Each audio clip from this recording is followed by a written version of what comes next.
Hello, good morning, ಶುಭೋದಯ. ಇವತ್ತಿನ ನುಡಿ ಮುತ್ತು ಏನಪ್ಪ ಅಂತ ಅಂದರೆ, ನಮ್ಮ ಮನದಾಳದ ಮಾತನ್ನು ನಾವು ಬೇರೆಯವರೊಂದಿಗೆ ಹಂಚ್ಕೋಬಾರ್ದಂತ.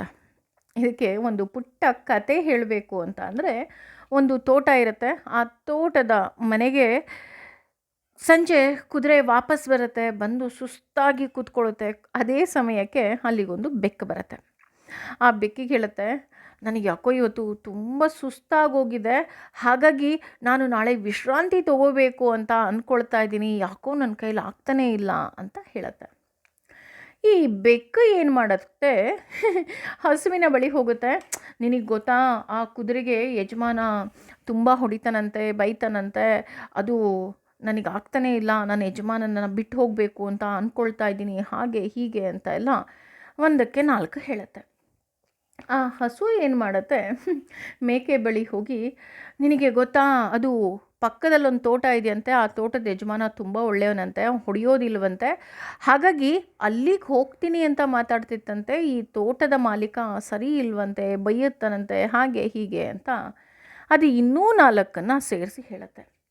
ಆ ಮೇಕೆ ಏನು ಮಾಡುತ್ತೆ, ಮೊಲದ ಬಳಿ ಹೋಗಿ ಹೇಳುತ್ತೆ, ಅದು ಕುದುರೆ ಇದೆಯಲ್ಲ, ಆ ಕುದುರೆ ಬೇರೆ ತೋಟಕ್ಕೆ ಹೋಗಿ ಆರಾಮಾಗಿರುತ್ತಂತೆ, ಅಲ್ಲಿ ಫುಲ್ಲು ಆರಾಮಾಗಿರ್ಬೋದಂತೆ, ಈ ತೋಟದಲ್ಲಿ ತುಂಬ ಕಷ್ಟ, ಮಾಲೀಕ ನನ್ನ ಕೈಲಿ ತುಂಬ ಕೆಲಸ ಮಾಡಿಸ್ಕೊಳ್ತಾನೆ, ಹಾಗೆ ಹೀಗೆ ಅಂತೆಲ್ಲ ಹೇಳ್ತಾ ಇತ್ತು, ಹಾಗಾಗಿ ನಾಳೆ ಬೆಳಗ್ಗೆನೇ ಅದು ಬೇರೆ ತೋಟಕ್ಕೆ ಹೋಗ್ತಾ ಇದೆ ಅಂತ. ಈ ಮೊಲ ಏನು ಹೇಳುತ್ತೆ, ಸಂಜೆ ಸೇವಕ ಬರ್ತಾನೆ. ಸೇವಕ ಬಂದಾಗ, ನಿನಗೆ ಗೊತ್ತಾ, ನಾಳೆ ಬೆಳಗ್ಗೆನೇ ಕುದುರೆ ಪಕ್ಕದ ತೋಟಕ್ಕೆ ಹೋಗುತ್ತಂತೆ, ಯಾಕೆ ಅಂದರೆ ಅಲ್ಲಿ ಮಾಲೀಕ ತುಂಬ ಒಳ್ಳೆಯವನಂತೆ, ಆಗಲೇ ಹೋಗೋ ಎಲ್ಲ ತಯಾರಿಯನ್ನು ಮಾಡ್ಕೊಂಡ್ಬಿಟ್ಟಿದೆ ಅಂತ ಆ ಮೊಲ ಸೇವಕನಿಗೆ ಹೇಳುತ್ತೆ. ಈ ಸೇವಕ ಸುಮ್ಮನಿರಲಾರ್ದೆ ಯಜಮಾನನಿಗೆ ಹೋಗಿ ಹೇಳ್ತಾನೆ, ಯಜಮಾನ್ರೆ, ನಿಮಗೆ ಗೊತ್ತಾ, ಈ ಕುದುರೆನೇ ಸರಿ ಇಲ್ಲ, ಈ ಕುದುರೆಗೆ ಅತಿ ಆಸೆ, ಹಾಗಾಗಿ ಎಲ್ಲ ಪ್ರಾಣಿಗಳನ್ನು ಕರ್ಕೊಂಡು ಪಕ್ಕದ ತೋಟಕ್ಕೆ ಹೋಗ್ಬಿಡುತ್ತಂತೆ, ಯಾಕೆಂದರೆ ಪಕ್ಕದ ತೋಟ ಮಾಲೀಕ ತುಂಬ ಒಳ್ಳೆಯವನಂತೆ ಅಂತ ಈ ಸೇವಕ ಯಜಮಾನಂಗೆ ಹೇಳ್ತಾನೆ. ಯಜಮಾನಂಗೆ ಇನ್ನೂ ಕೋಪ ಬಂದ್ಬಿಡುತ್ತೆ. ನಾನು ಇಷ್ಟು ಚೆನ್ನಾಗಿ ನೋಡಿಕೊಂಡ್ರೂ ಈ ಪ್ರಾಣಿಗಳಿಗೆ ನಿಯತ್ತೆ ಇಲ್ಲ, ಆ ಕುದುರೆಗೆ ಮಾಡ್ತೀನಿ ಅಂತ ಏನು ಮಾಡ್ತಾನೆ, ತಕ್ಷಣ ಹೋಗಿ ರಾತ್ರಿ ಮಲಗಿದ್ದಾಗ ಆ ಕುದುರೆಗೆ ವಿಷದ ಇಂಜೆಕ್ಷನನ್ನು ಕೊಟ್ಟು ಸಾಯಿಸಿಬಿಡ್ತಾನೆ. ಬೆಳಗಾಗೋ ಅಷ್ಟೊತ್ತಿಗೆ ಆ ಕುದುರೆ ಸತ್ತು ಹೋಗುತ್ತೆ.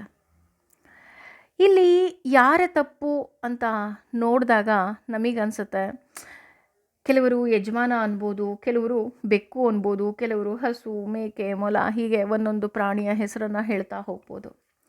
ಆದರೆ ನಿಜ ಹೇಳಬೇಕಂದ್ರೆ ಇಲ್ಲಿ ತಪ್ಪು ಕುದುರೆಯದ್ದೇ. ಯಾಕೆ ಅಂತ ಅಂದರೆ, ಯಾರನ್ನೋ ನಂಬಿ ತನ್ನ ಮನಸ್ಸಿನ ಮಾತನ್ನು ಅದು ಹೇಳಿದ್ದು. ಅದೂ ಅಲ್ಲದೆ ಅದು ಹೇಳಿದ್ದು, ನಾನು ನಾಳೆ ಸ್ವಲ್ಪ ವಿಶ್ರಾಂತಿ ತೆಗೆದುಕೊಳ್ತೇನೆ ಅಂತ ಅಷ್ಟೆ ಅಲ್ವಾ. ಅದು ಹೇಳದೆ ವಿಶ್ರಾಂತಿಯನ್ನು ತೆಗೆದುಕೊಳ್ಬಹುದಿತ್ತಲ್ವಾ, ಯಾಕೆ ಹೇಳ್ತು? ಇದರ ಅರ್ಥ ಏನಪ್ಪ ಅಂತ ಅಂದರೆ, ಈ ಕಥೆಯಿಂದ ನಾವು ಕಲ್ತ್ಕೋಬೇಕು, ನಾವು ಯಾರನ್ನೂ ಸಹ ನಂಬುವ ಪರಿಸ್ಥಿತಿಯಲ್ಲಿ ಈ ಜಗತ್ತಿನಲ್ಲಿ ಇಲ್ಲ. ನಾವು ಒಂದನ್ನು ಹೇಳಿದ್ರೆ ಅದು ಒಂದಕ್ಕೆ ಒಂದು ಹೋಗಿ ಕೊನೆಗೆ ದೊಡ್ಡ ಹೆಮ್ಮರವಾಗಿ ಆ ಸುಳ್ಳಿನ ಕಂತೆನೇ ಆಗಿಬಿಟ್ಟಿರುತ್ತೆ. ಅದಕ್ಕೆ ನಮಗೆ ನೋವಾಗಲಿ ಅಥವಾ ನಮ್ಮ ಮನಸ್ಸಿನ ಯಾವುದೇ ಮಾತಿರಬಹುದು, ನಮ್ಮ ಮಿತ್ರನ ಬಳಿ ಮಾತ್ರ ಹೇಳಬೇಕು. ನಮಗೆ ಮಿತ್ರ ಅಂದ ತಕ್ಷಣ ಫ್ರೆಂಡ್ ಅನಿಸುತ್ತೆ, ಆದರೆ ಈಗಿನ ಕಾಲದಲ್ಲಿ ಒಳ್ಳೆಯ ಸ್ನೇಹಿತರು ಸಿಕ್ಕೋದು ತುಂಬ ಅಪರೂಪ. ಆ ರೀತಿಯಾದ ಸ್ನೇಹಿತರು ನಿಮಗಿದ್ದರೆ ಖಂಡಿತ ಅವರನ್ನು ಬಿಡಬೇಡಿ. ಆದರೆ ಇಲ್ಲಿ ನಾನು ಹೇಳಿದ್ದು ಮಿತ್ರ ಅಂತ ಹೇಳಿದ್ದು ಭಗವಂತನನ್ನು. ಏಕೆಂದರೆ ನಮ್ಮ ನೋವು, ನಲಿವು, ನಮ್ಮ ಕಣ್ಣೀರು, ದುಃಖ ಎಲ್ಲವನ್ನ ಭಗವಂತನ ಬಳಿ ಮಾತ್ರ ನಾವು ಹೇಳ್ಕೋಬೇಕು. ಆಗ ಭಗವಂತ ನಮ್ಮನ್ನು ಕೈ ಹಿಡಿದು ನಡೆಸ್ತಾನೆ. ಅವನು ಯಾರ ಬಳಿನೂ ಒಂದಕ್ಕೆ ಇನ್ನೊಂದು ಸೇರಿಸಿ ಹೇಳೋದೇ ಇಲ್ಲ ಅಲ್ವಾ. ಯೋಚನೆ ಮಾಡಿ, ಹಾಗೆ ನಿಮ್ಮ ಮನಸ್ಸಿನ ಮಾತನ್ನು ಭಗವಂತನ ಬಳಿ ಮಾತ್ರ ಹೇಳಿ. ಅಥವಾ ಪ್ರಾಣ ಸ್ನೇಹಿತರು ಅಂತ ನೀವು ಯಾರನ್ನು ನಂಬಿರ್ತೀರ, ಅವರು ಎಂದಿಗೂ ಸಹ ನನ್ನ ಮಾತನ್ನು ದುರುಪಯೋಗ ಮಾಡ್ಕೊಳ್ಳೋದಿಲ್ಲ ಅಂತ ನಿಮಗನ್ಸುತ್ತೆ, ಅಂತಹವರ ಬಳಿ ಮಾತ್ರ ಹೇಳಿ. ಯೋಚನೆ ಮಾಡಿ. ಓಕೆ. Thank you.